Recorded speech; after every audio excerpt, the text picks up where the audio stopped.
Thanks so much. Good evening. I'm Frank Scaturro, Republican candidate for Congress in New York's 4th District. I'm glad to be joined here tonight by so many Long Island friends and neighbors. Like so many people in this room, I am deeply concerned about the direction that this country has been heading. You have heard the President's vision for the next year and an eloquent response from Governor Mitch Daniels. The President's address identified job creation and debt reduction as critical goals we all share. In fact, he has identified those objectives for 3 straight years. It would be encouraging to know that our government is actually focused on those goals. Unfortunately, the reality we face is different from the words we hear. The reality is that the last several years have given us a financial crisis that has been followed by the longest period of economic hardship since the Great Depression. More and more people remain jobless because potential job creators have lost their confidence in the economy. It should be no surprise that they have lost this confidence. Under the threat of higher taxes, they do not know how much of their own money they can keep. In an avalanche of regulatory mandates, they cannot predict the thousands of rules that have yet to be written by bureaucrats who have never been elected. And as government continues to print money with reckless abandon, those who wish to invest in our future do not know the value of the dollar. The severe downturn of the last few years has collided with another crisis, one that many have seen coming for more than a generation, and one for which both political parties are to blame. I'm talking about the crisis of spending that came as our government made promise after promise without regard for whether the promises could be kept and without regard for the price tag it was imposing on the next generation. Our national debt now exceeds $15 trillion. It is equal to the size of our entire economy. To give you an idea of how staggering that number is, at the rate this administration has been going, it would incur more debt over 8 years than the country did during its previous 220-year history, from George Washington to George W. Bush. Higher debt actually makes it more difficult for families to make basic life decisions like buying a home, buying a car, or sending a child to college. Our government is limiting freedom and opportunity, and those who start out with the least opportunity are those who are hurt the most. We see this here on Long Island, which is often considered the nation's first suburb. It was populated by the arrival of families seeking a better life, many like my own from a working class or immigrant background. We were brought up with the values on which the American dream is built: faith, family, hard work, and a commitment to playing by the rules. The President has said a lot about fairness, but a truly fair system would enforce these values, not undermine them. We are suffering because of a system that increasingly seems rigged. Today, many seniors who made their lives here can no longer afford to stay. Their children are finding during mid-career that there are fewer prospects for job advancement if they're even able to keep their job. And their children are leaving at a faster rate than their grandparents before they even start their careers. Those who are missing out on the opportunity that their parents enjoyed are asking the government to allow them that opportunity. They're asking for honesty. Instead, time and time again, their government tells them one thing and does another. On the campaign trail in 2008, the President said that the worst thing to do during such times would be to raise taxes.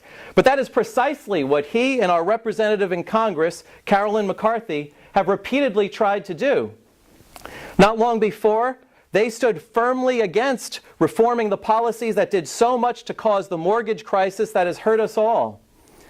The 2009 stimulus bill was pushed by the administration with the promise that it would create jobs, yet unemployment then rose to over 10%. And it is mystifying that we are now told no bailouts by those who pushed through the Dodd-Frank bill, which effectively institutionalizes bailouts. When government uses its power wisely, it can create the conditions that encourage job creation and prosperity But that did not happen here. We can paraphrase Abraham Lincoln and say that the power of government should be focused on helping those who cannot help themselves. It should not be used to buy votes or to reward political friends. Much of the over $1 trillion spent on bailouts and stimulus went to politically favored recipients, while leaving the rest of us with an even larger debt than we began with. We certainly will not reduce our debt by creating more debt. And when the government prints more money, it imposes a hidden tax on all of us. There is a danger in having the government picking winners and losers, with the winners often telling the rest of us, "You pay for our risk and we take the profits." When you reward the irresponsible, you destroy jobs and you hurt those who are most in need. When you set low expectations of people, when government treats people as if they lack the power to run their own lives and keep their hard-earned money, well, don't be surprised if they meet those expectations. Nor should we set low expectations of our elected officials. Too often, they act as if their top priority is jockeying for partisan advantage. This is clear even when we hear the overhyping of the recent debate over the payroll tax cut. Sure, the tax cut is a good idea, but whether the tax cut is extended for 2 months or for 1 year, how is that going to help a prospective employer? It is that much harder to give someone a job, a meaningful job, if you don't know what your tax liability will be a year from now. Or consider the debt deal that Congress reached in August. You would not know it from the spin, but by the most generous estimate of the deal, actual spending cuts over the next year will total $7 billion. That's how much the federal government spends in about 36 hours. The Democratic leadership in the Senate has gone 1,000 days without even passing a budget. If we want to get our fiscal house in order, it is well past time to get serious. No more budget gimmicks, no more excuses.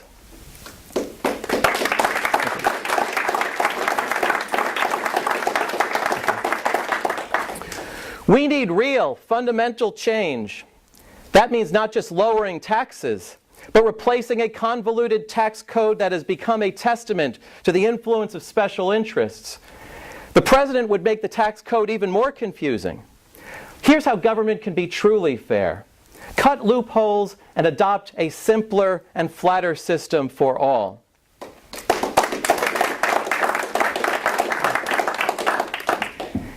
And change means not just lowering spending, but reforming a broken spending process from top to bottom, with caps on spending and debt so that we don't follow the example of Europe with a debt larger than our economy.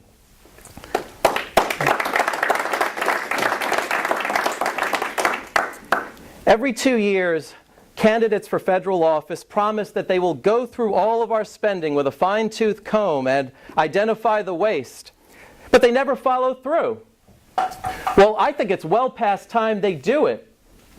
The same is true of the vast, unelected bureaucracies that constitute most of the federal government. Congress has the power to oversee them and rein them in. Instead, its usual habit is to use the federal agencies to avoid difficult decisions and then blame the agencies when things go wrong. Strong families, fiscal responsibility, a regulatory system that protects free markets rather than stifle innovation, and a sound and stable dollar have been the 4 cornerstones of prosperity. The truth is that no other system in the history of the world has done more to lift people from poverty. And as we face the most predictable crisis in our recent history, we need to get serious about taking on a broken entitlement system which consumes most of our federal spending. Social Security and Medicare alone face a shortfall of $43 trillion. And if we do not act to fix them, our debt will explode further. And the programs won't be there for our children and grandchildren. Virtually every one of our elected officials knows this, yet there is widespread fear that telling the truth and proposing honest solutions will hurt them politically. We hear talk about fairness from the same leaders who oppose even a modest level of means testing. But there is nothing fair about having the government take money from working families and redistributing it to the wealthiest seniors who have far less need for it. If our leaders disagree with one proposal, they should offer another one. It is not acceptable simply to criticize those who would strive for a solution when staying with the status quo is the surest recipe for failure.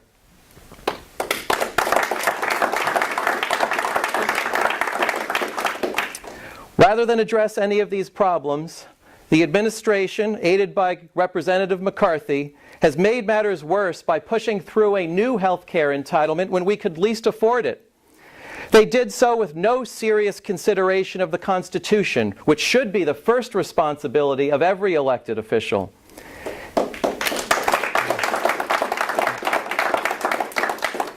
And failure to address our debt crisis does not only mortgage our children's future, it hurts our parents as their medical needs increase. And even more, it cripples the entire government's ability to fulfill those other goals that we all share, regardless of our political leanings, from education to the environment to national defense. We are already witnessing this in the proposed cuts to military spending.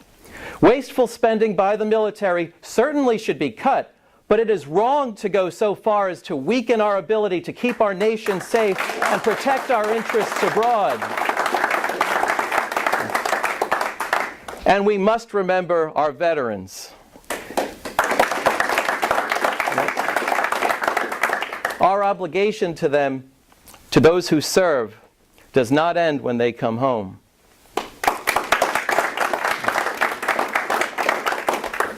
When it comes to some of our other goals, the government would do well to remember just how much it can accomplish by getting out of the way.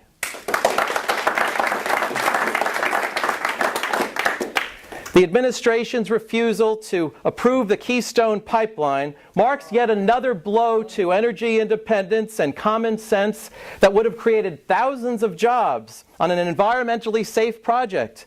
And it would have allowed us to import oil from Canada instead of from less friendly nations like Saudi Arabia and Venezuela. As a foreign policy matter, this is yet another example of how our government has alienated some of our most important allies without standing up effectively to the world's most dangerous regimes.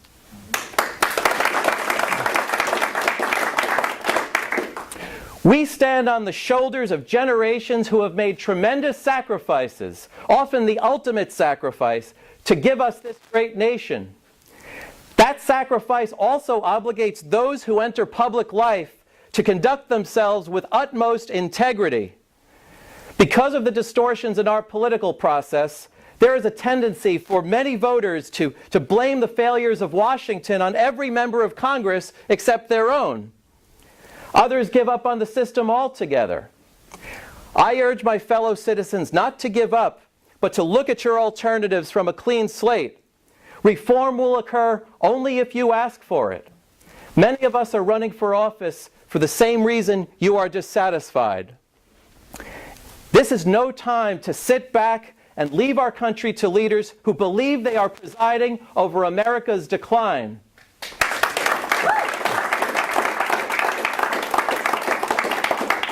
During the early months of the Revolutionary War, George Washington wrote that perseverance and spirit have done wonders in all ages. That remains true, and that is why our nation has overcome challenge after challenge. Thank you. We believe this nation's best days are ahead of us. But those days won't come unless we expand freedom and opportunity rather than limit them. If others won't do it, we will.